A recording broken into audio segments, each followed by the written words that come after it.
Hello guys, this is R.K. Ranjan and you are watching StudyMate English Adda. So guys, in today's video we are going to tell you English words changing meaning. Guys, आज मैं आप लोगों को बताने वाला हूँ कि meaning बदलने वाली अंग्रेजी के शब्द. Guys, बहुत सारे ऐसे वर्ड्स हैं जिसके मीनिंग जो होते हैं वो बदलते रहते हैं. उस वर्ड्स का अगर पोजीशन किसी भी सेंटेंस में अगर बदल जाता है, स्थान उसका चेंज हो जाता है तो उसका मीनिंग भी बदल जाता है. वही आज हम आप लोगों को बताने वाले हैं. Okay guys, so let's get started without any delay. So look at this board. Guys, सबसे पहले नंबर की बात करें तो पहला नंबर है दैट. दैट जो वर्ड है, अगर दैट दो वाक्यों के बीच में या किसी वाक्य से पहले आए, अगर गाइस दैट जो है किसी भी सेंटेंस के बीच में या पहले आए तो उस दैट का हिंदी मीनिंग होगा, वो होगा की. दैट का हिंदी मीनिंग क्या होगा गाइस? की. वही अगर दैट की बात करें तो दैट अगर एक वाक्य के बीच में आए, गाइस दैट अगर एक वाक्य के बीच में आए तब उसका मतलब होता है उस. देखिए, दैट अगर दो वाक्यों के बीच में या किसी वाक्य से पहले आए तो क्या होगा? उसका मीनिंग की. अगर दैट जो है अगर एक वाक्य जस्ट बीच में आए तब उसका मीनिंग होगा उस. यहाँ पे देखिए बीच में है, लेकिन यहाँ दो वाक्य बीच की बात हो रहा है. अगर दो वाक्य बीच में आएगा या वाक्य से पहले आएगा तो उसका मीनिंग की होगा. अगर दैट एक वाक्य बीच में आता है तब उसको हम लोग उस कहेंगे. दैट का हिंदी मीनिंग क्या होगा? उस. तो चलिए एग्जांपल देखते हैं. I know that you hate me. I know that you hate me. देखिए गाइस, आई नो मैं जानता हूं एक अलग सेंटेंस है, यू हेट मी ये भी एक अलग सेंटेंस है. दो सेंटेंस के बीच में यहां पे आया है दैट. दो सेंटेंस के बीच में आया है दैट, तो इसलिए जब दो सेंटेंस के बीच में दैट आएगा तो उसका मीनिंग क्या होगा? की. तो आई नो दैट मैं जानता हूं कि यू हेट मी तुम मुझसे नफरत करती हो. आई नो दैट तुम मुझसे नफरत करती हो, यानी मैं जानता हूं कि तुम मुझसे नफरत करती हो. ओके गाइस, नेक्स्ट देखते हैं.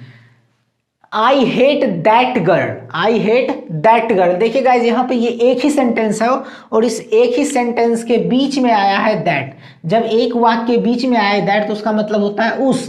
तो आई हेट दैट गर्ल का हिंदी मीनिंग होगा मैं उस लड़की से नफरत करता हूं. मैं उस लड़की से नफरत करता हूं. Okay guys, I hope you understand. So guys, second number की बात करते हैं तो सेकेंड नंबर है वनली. गाइस, वनली वाक्य में कहीं भी आए, यानी वनली जो वर्ड है किसी भी सेंटेंस के कहीं भी आए तो उसका मीनिंग होगा सिर्फ. हिंदी मीनिंग क्या होगा उसका? सिर्फ. अगर वनली की बात करें, वनली किसी रिलेशन से पहले आए, किसी भी रिलेशनशिप से पहले आए तब उस वनली का हिंदी में मतलब होगा इकलौता. क्या होगा? इकलौता. ओके गाइस, फिर से देख लेते हैं. वनली किसी वाक्य में कहीं पर आए तो उसका हिंदी मीनिंग होगा सिर्फ. अगर वनली किसी रिश्ता से पहले आए तो उसका मतलब होता है इकलौता. एग्जाम्पल देखते हैं. पहला एग्जाम्पल है you are only my brother. तो देखिए सेंटेंस गाइज, ये क्या है? वनली जो है सेंटेंस के बीच में है, इसके जस्ट बाद क्या है? कोई रिलेशन नहीं है, तो इसका मीनिंग होगा सिर्फ. तो you are only my brother, इसका हिंदी मीनिंग होगा तुम सिर्फ मेरे भाई हो. तुम सिर्फ मेरे भाई हो. दूसरा example, you are my only brother. देखिए गाइज, ओनली के बाद क्या आ गया है? रिलेशन आ गया है, तब इसका मीनिंग क्या होगा? इकलौता. तो you are my only brother, इसका मीनिंग होगा तुम मेरे इकलौते भाई हो. तुम मेरे इकलौते भाई हो. ओके गाइज, नेक्स्ट देखते हैं. थर्ड नंबर क्या है? एज. अगर हम एज की बात करें तो एज अगर किसी भी सेंटेंस के पहले आए, एज क्या हो? पहले आए तो उसका हिंदी मीनिंग होगा जैसा कि. अगर एज बीच में आए तब उसका मीनिंग होगा की तरह, यानी कह सकते हैं हम लोग एज जो है एक दूसरे से कंपेयर करेगा. जैसे एग्जांपल देखते हैं. As you know. As you know. तो गाइज एज क्या है? पहले है, वाक्य पहले में आ गए तो इसका मीनिंग होगा जैसा कि. तो एज यू नो का हिंदी मीनिंग होगा जैसा कि तुम जानते हो या जैसा कि आप जानते हैं. Next guys, you are as my bro. You are as my bro. तो गाइज देखिए, एज क्या है? यहाँ पे बीच में आया है, तो बीच में आया तो इसका मीनिंग होगा की तरह. तो you are as my bro, तुम मेरे भाई की तरह हो या तुम मेरे भैया की तरह हो. ओके गाइस, तुम मेरे भाई की तरह हो या फिर तुम मेरे भैया की तरह हो. ओके गाइस, फिर नेक्स्ट देखते हैं। चलिए, सो गाइस नेक्स्ट देखते हैं। अब नेक्स्ट है 4 नंबर 2, TOO2। गाइस अगर 2 अंत में आए, किसी भी सेंटेंस के अंत में अगर 2 आता है तो 2 का मीनिंग होगा वी। 2 का मीनिंग होगा we.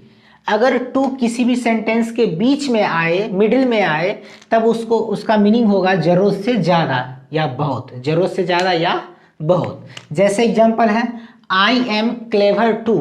I am clever too, इसका देखिए यहाँ पे 2 क्या है लास्ट में है, तो इसका मीनिंग क्या होगा वी।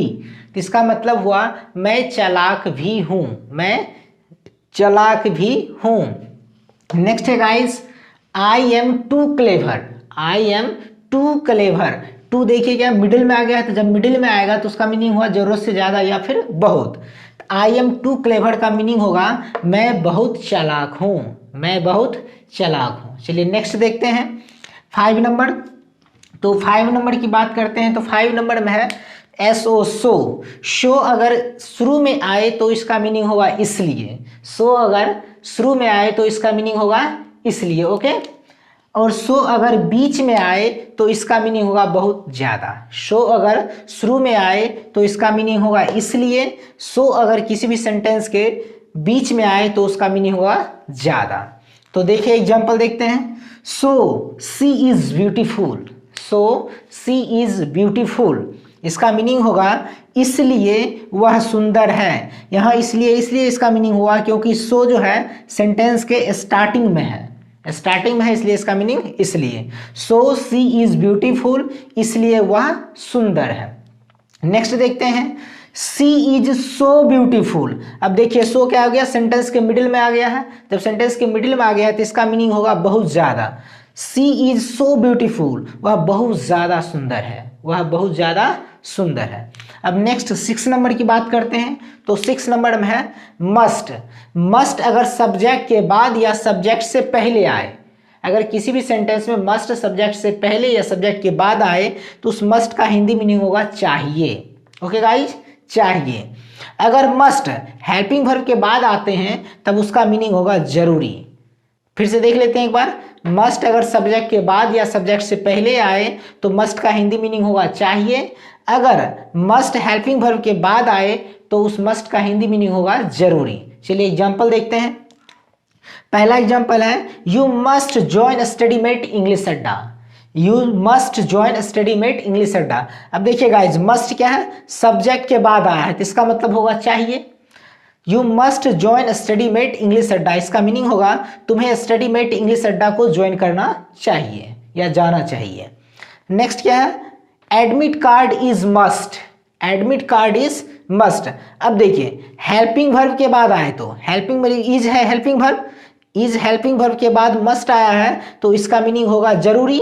तो गाइस प्रवेश पत्र जरूरी है। एडमिट कार्ड इज मस्ट, इसका मीनिंग होगा प्रवेश पत्र जरूरी है। या आधार कार्ड इज मस्ट, इसका मतलब आधार कार्ड मस्ट है। पेन कार्ड इज मस्ट, इसका मतलब पेन कार्ड जरूरी है। ओके गाइज, मस्ट है। I hope you all guys are got it. Okay guys, so thank you so much मेरे साथ ये लेसन देखने के लिए। तो कल फिर मिलते हैं एक नए लेसन के साथ। तब तक बाय बाय।